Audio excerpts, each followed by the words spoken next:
ታጋይ ጌታቸው ረዳ ስለ ፋሺስቱ አብይ አህመድ ምን ይላሉ? እንደምታውቂው አብይ አህመድ ድንክ ነው።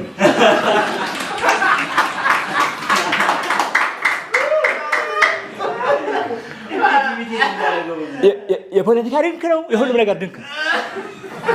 በነገራችን ላይ አብይ አህመድ ሀገር የሚመራበት 3 መሰረታዊ ስልቶች አሉ። የመጀመሪያው ማደናገር ነው። አደናጋሪ ነው። ከትምህርት ማስረጃው ጀምሮ ነው ሰከን ብለሽ ጊዜ ወስደሽ የት ነው የተማርከው?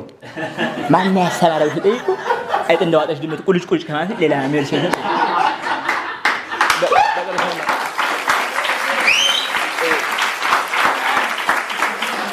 በቀረ ስለማቀር ነው የምነግርሽ፣ ሌላ ነገር የለውም። አብይ አህመድ በጣም ያደናግራል።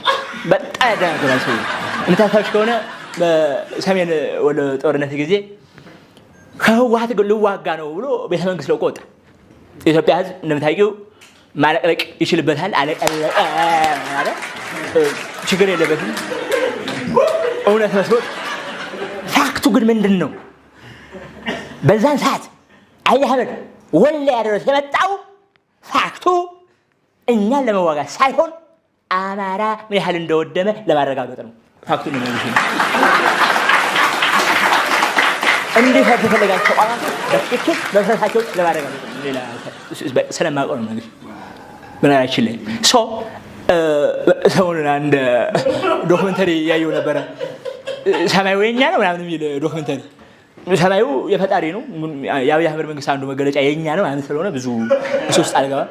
ግን ፈጣሪ ከፈቀደለት ጨረቃው ማታቱን የሱ ጉዳይ አይደለም። የትግራይ ህዝብ አይንካ የኔ ጉዳይ።